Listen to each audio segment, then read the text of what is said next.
Yes. Thank you so much for joining us. It's a beautiful day. And today, Africa's Talking Podcast, in collaboration with Impact Masters Podcasts, brought to you by MK or Michael Kemali if you want. Amazing guest we have today. You can hear from afar laughing. She is amazing. And today, we keep talking about Africa and African stories, bringing you Impact Masters. And today we're joined by the guest coming all the way from the land of Mzansi, South Africa if you want. So, before even we talk to our guest today, it's something that is amazing that is happening across Africa, the 54 countries, and they keep growing. I feel like we should just combine all of them and we have one continent that is united with one purpose and doing amazing stuff, especially in tech. I'm so selfish with this, especially in tech. Because there are three things that remain constant across music, entertainment, and technology. So, today, we have Itumeleng Moagi, or Tumi Moagi, but she prefers to be called Tumi Oryaku. She will tell us why, and I think we were talking earlier and she wanted, to understand how this goes, but I think also this is important for women who are making moves, the movers and shakers, and she's really big. To show you she's big, she's a co-founder at Invoice and country head in South Africa at Africa's Talking. She's based in city of Johannesburg, Gauteng, South Africa. And she's done amazing stuff, especially with developers. She's so passionate about them, helping them, connecting them, give them free stuff to test their solutions, among many other things that actually she does day to day. And I work closely with her, and I'm so excited from day one when I knew her, and I'm sure you guys gonna be excited. So without further ado, without so much shenanigan, I wanna welcome Tumi Moagi. Tumi, how are you? I'm good. Oh my goodness, this is so exciting. Yeah. No, I mean, it is. Welcome. I'm glad that you find it exciting. Well done to you guys. Congratulations. Thank you so much. This podcast is awesome. Yeah. And it's not just podcast, but also there is a video rolling, so you're gonna see her. You see how beautiful she is. I'm trying not to get the camera. Guys, let me tell you something. If you see this video, you can say if she was looking good, because when I told her, okay, let's go and do some, but can I not prepare? I'm looking homely and all that. I'm like, the people you'll be talking to, they don't judge. So you can tell us all this. So Tumi, how are you?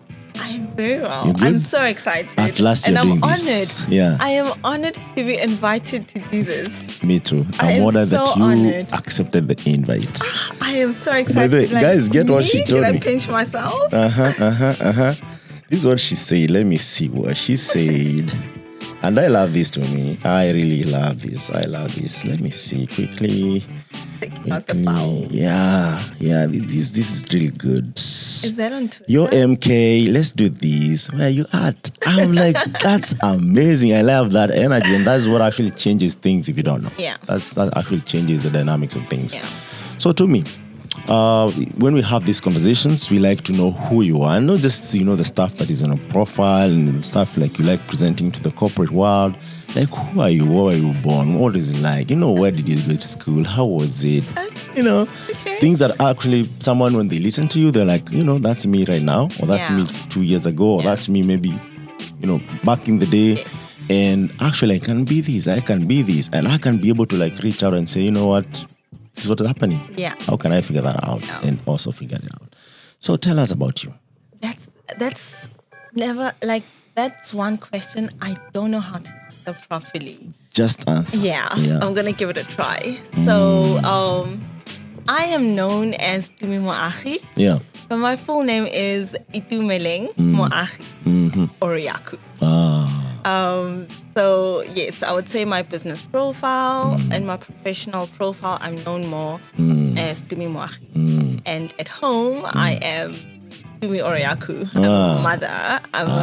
Tumi Oryaku is a mother, a wife, I'm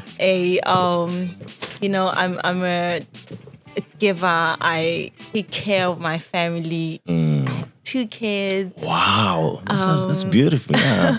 So that is, and just before we started And recording. by the way, guys, these 2 kids look like a Nelson Mandela. if you have a chance to see who they are, you'll either agree with me or just tell me you got your dream. But they resemble. Yeah. I keep telling you, maybe other more people. You and many other people, which is weird. I think my friends from West Africa and East Africa are like, oh, he's a low Mandela. I'm like, where? Yeah, they look like Nelson. This is something that actually I think shines that star, that maybe they're gonna do great stuff. I really hope so. I really want the best for children. Yeah. So that's Tumi Oryaku. That's my personal profile, my professional profile. I am Itumeleng Moagi or Tumi Moagi. I'm an entrepreneur. I would like to believe that I'm a problem solver. I really believe in community, in handshakes, making things work, collaboration. So that is what I do professionally. I join the dots. I'm very big about partnerships, about cooperation, cooperation. And you're really good at that. You're so good. I really hope so. Yeah. There's no hope with this. You're good. You're already doing amazing stuff already. Okay, I can say that because I work closely with you. And what you have achieved so far, I can really say you are good. You are a definition of people who are supposed to be doing partnership, because you do them happily, and also you make everyone feel taken care of. And even beyond that, you follow up, which most people after the partnership has happened, they don't follow up. But we'll get there. Yeah, so where were you born? Where did you school? I was born and bred in South Africa. Okay. In Gauteng, Soweto. Okay. Yeah. That is. Did you say Soweto? Yes. When I visit South Africa, Tumi, you better take me to Soweto so that I can see how it's a big culture. That's where the Amapiano came from, right? Yes, I think so. And I think the older John, or what is the name? The one that those 3. I think there are 2 ladies and a guy. Is this music? I like. Okay, like it. No problem. But I don't have my facts when it comes to most music. of the genres actually they've been originated from that, and then being evolved. And now they are big in the world. But that's because I love music. So yeah. Like you're the pro. I always say I always struggle when people ask me about Amapiano, and I'm like, I don't. You don't love music? I don't know why. I'm not a music person. I don't know why. Never even listen to any music. I do listen to music, but I'm a Taylor Swift kind of girl. Oh. Okay. So that is. Africans, we need to convert one of us. But I like funny. For the culture. I like East African music. The popular Kenyan band. Sauti Sol. Okay. Sauti Sol. Oh my goodness. Give me Sauti Sol. Sauti Sol. Anytime. The vibe. Yes. Mm-hmm. That was that's also how my husband won my heart in a way. Okay. For another day. Oryaku, we see you. Okay. Yeah. But so born and bred in Soweto. Mm-hmm. That was after the whole apartheid. I was born during apartheid, but I would say I don't think I don't think I've experienced it as much as how my parents experienced it, because I was young. I was still small. So raised in Soweto, I grew up with I was raised with my mom and dad, of course, by my mom and dad, but I lived with my grandma. Oh. Right? That was when we were small. So my mom and dad lived at my grandma's place. Okay. It's like one of those community. My grandma is a nurturer, so she was a nurturer. May her beautiful soul continue to rest in peace. So we lived there until I was around 9, 10, I think so. And then, but I do have memories of daycare. You know, my grandma would fetch me, or our neighbor would fetch me.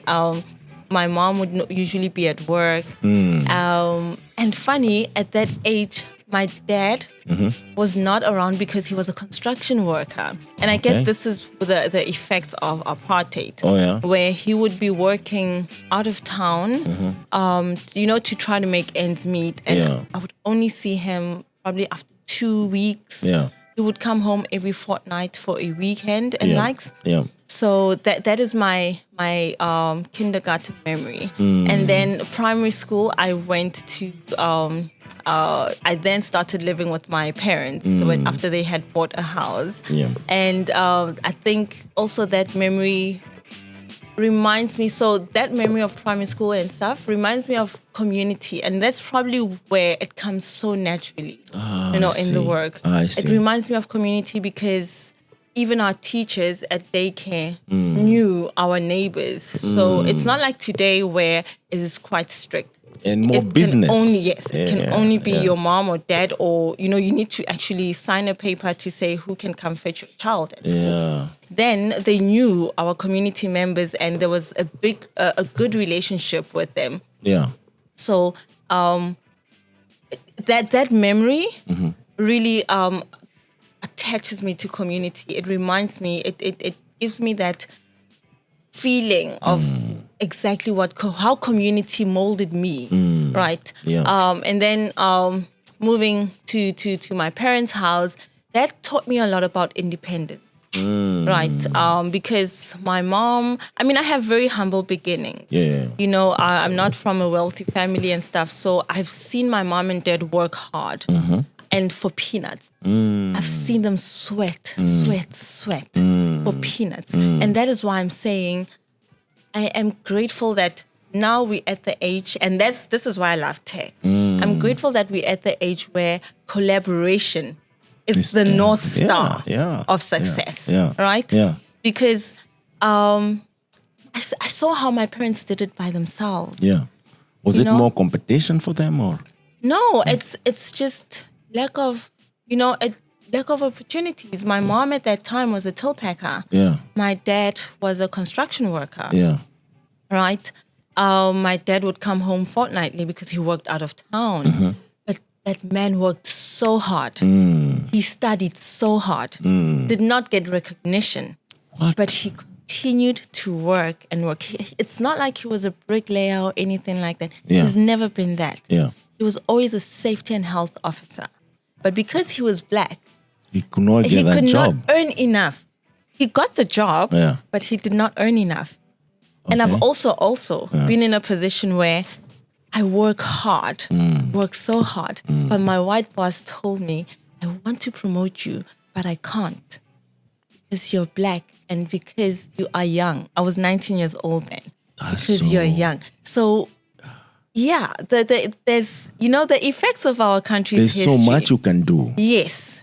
She literally said it. I want to promote you because I can see your potential. Yeah. But our environment it's not favorable for does not allow me to do that. What? You know? So I'm assuming my dad went through the same thing. You know? And this is you at 19. Now you can imagine maybe during apartheid and, you know, all these other things that are going on in South Africa. This is me at my first job, yes. Oh my God. So, so I think the working hard thing, I got that from my parents because I've seen how they struggled for peanuts. Yes. And we were so poor, I didn't know how we're going to get out of poverty.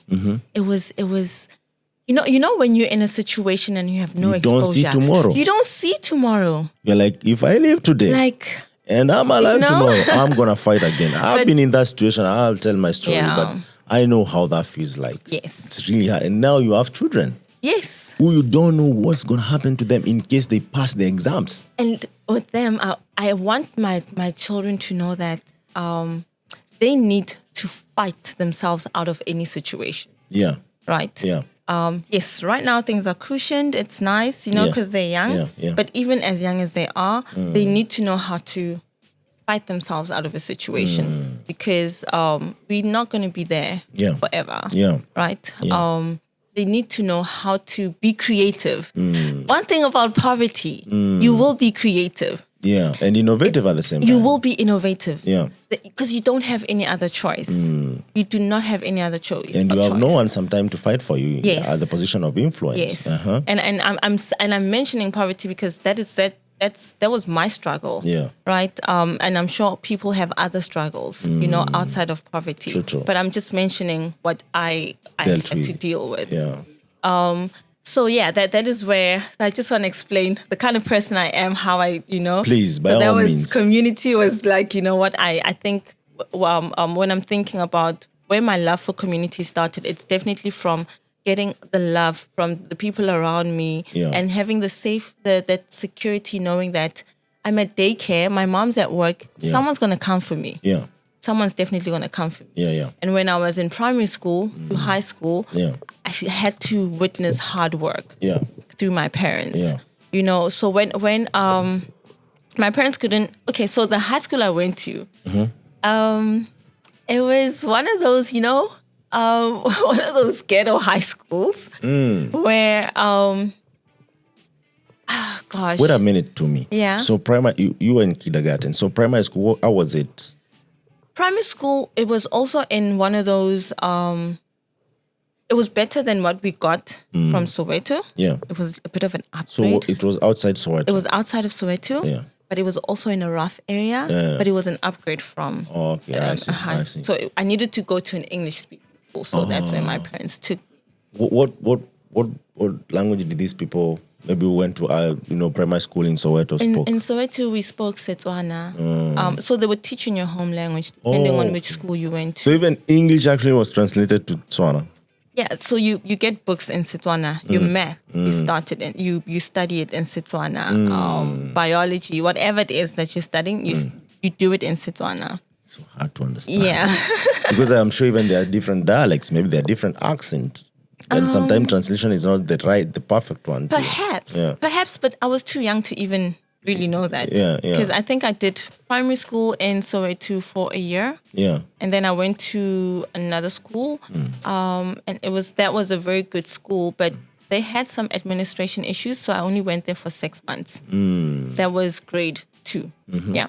And then in June, I was then moved to another school to grade 3. So I did 2 grades in 1 year. Wow, that's amazing, yeah. In that year, it was that same year I had to learn English. I remember my first day at the Bupilo, that was the first English school I went to. I got into class and I went there during the year. So I think I started around Feb, March, something like that. So I got there and the teacher's like, close the door. You know what that means? So I look around. She's like, close the door. I don't know what it means. So I pick up a piece of cloth and I give it to her. She's like, oh my goodness, close the door. That was embarrassing for me. Wow. That was so embarrassing for me. And the kids are laughing at me. Because they think this is another... Yes, like, who's this? They call them in Nigeria Mumu. Yes. Mumu, Mumu that doesn't know how to speak English, right? I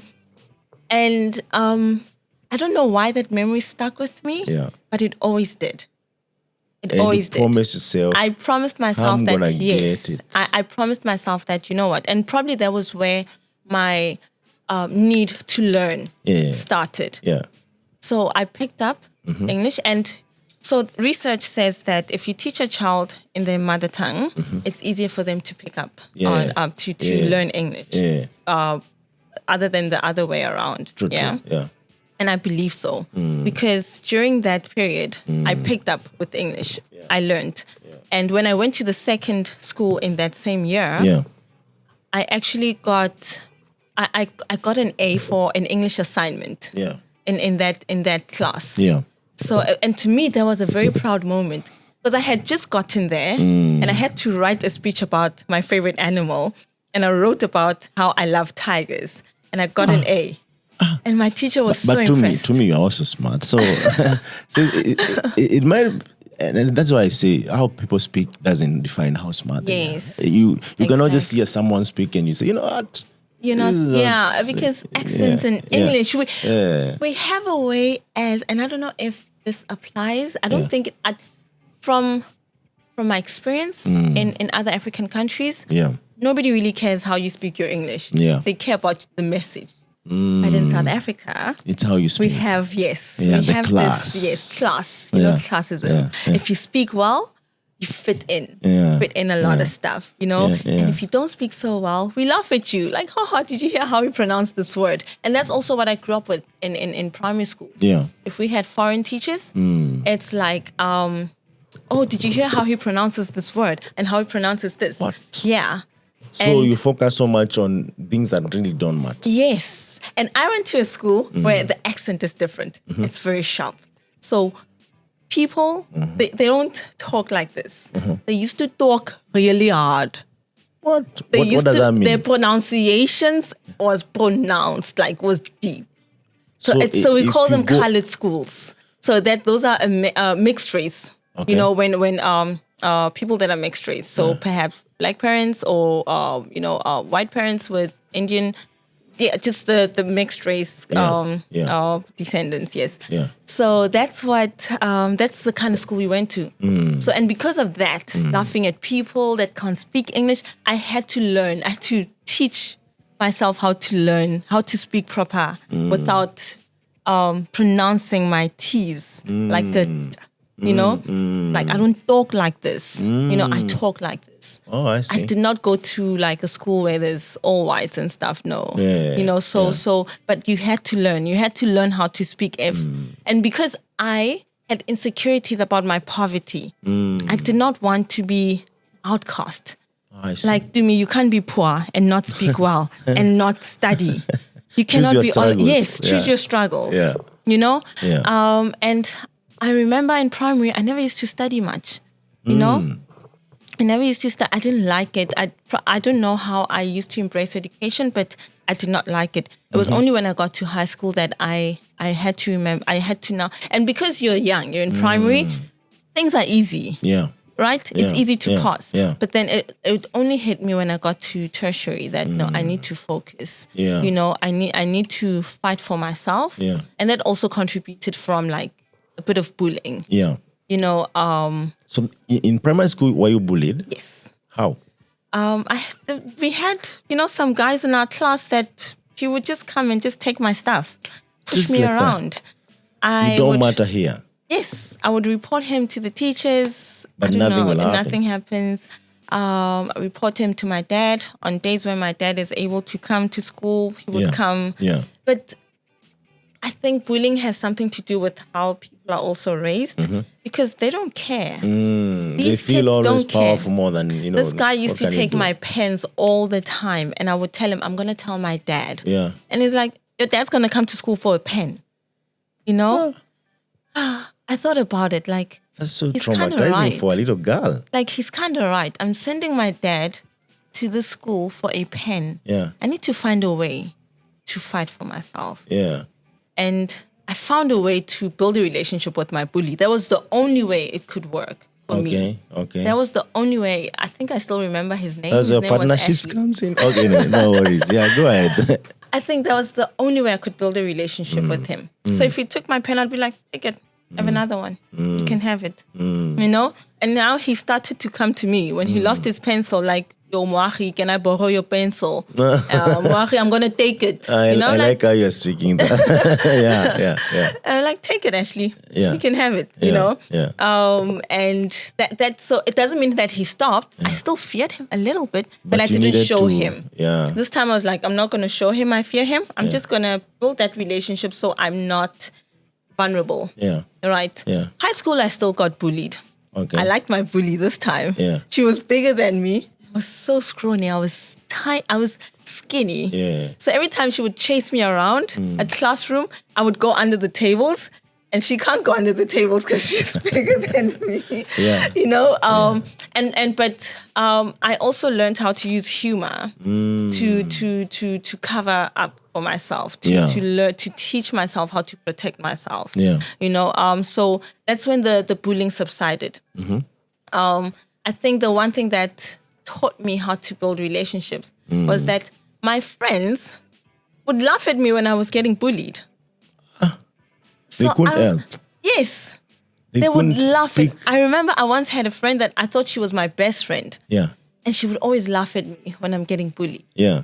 And that's when I was like, I need to monitor the friends I make, the relationships I build. And I need to learn to detach from whatever it is that is wrong. I just have to, it's okay. Put a block and, Yes, move on. I'm not going to be liked by anyone. Yeah. But whoever likes me, I will give. I will give. Yeah. And perhaps that also speaks about why it's so easy to work so hard in a community. Because even though I'm not a developer, I will attend a hackathon with ease and mentor the devs, provide assistance where needed. And if there's technical assistance needed, then I would direct you to the right person. True. To say, let me link you to this person, he's going to sort you out. Yeah. And now with that kind of a relationship building skill, people actually find comfort in with coming to you and ask for help. Yeah. Because you know how to sort their problems out. You might not be the person that's going to sort it out, but you are the person that links them, that connects them to what they need. Yeah. I think maybe that's what made me the person I am today. All the little struggles that I had to go through and understanding or finding smart ways, if I may put it that way, and finding smart ways to leave or to get out of a struggle. Yeah. So you joined that. This is high school. That's why you in primary school. You're bullied. High school, were you also bullied? Yeah, first few years. And then now you go to tertiary education. Was it the same case, or everyone was focusing on like, do I make something out of myself? So I think another reason why I was bullied was because I was always the weirdo. What do you mean? So you see how people like music, people like this, people like that. I don't know. I was always like, sort of like the outcast, laid back. Yes. When everyone is sharing, what's cool, what's happening, you're just... I'm not. I'm not the one in a group of, like in a group and in a deep and conversation and cliques, stuff. No, I'm not in cliques. Yeah. I could never do cliques. Yeah. I'm always probably the kid that's walking alone. Yeah. Yeah. But everyone knows you and they like you. But I'm just the one walking by myself. Didn't have a clique. So even in tertiary, I had a group of friends, but I was always the one that would laugh at the most. You don't drink, you don't party, you don't, you just like school. So in tertiary, I went to a private tech college. And when I went there, I studied IT programming, right? And I remember with the first year, you do A+ and N+ and programming, and of course marketing and all of those like business and stuff. And for your second year, you have to choose between networking and programming. So in my class, and we only had one tech class. Yes, I don't know why. What do you mean one tech class? Like we were just 20 of us. And that's it? Yes, the rest went to tourism, business, and marketing. I see, Yeah. So all 20 of us in one class, and out of the 20, I was the only programming student. Who chose, I was the only one that chose programming. Yeah. Everyone else went to networking. Yeah. Everyone just preferred N+. Yeah. And I cried. Why? Because our dean then was like, we're going to have to move you to a different branch where at least there are more people. More programming students. Yeah. And I was like, but I want to stay here. I want because I was at the no, I wouldn't say the coolest, but the more, what do you call it? The upper class branch.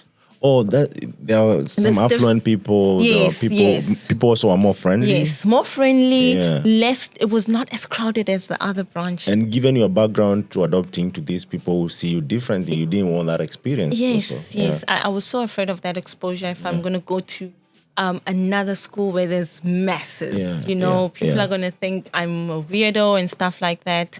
I cried. I asked him, and he was like, if we keep you, you're going to have to get 100% in everything. That's going to, because that's, that's going to, we're going to have to uphold the grade.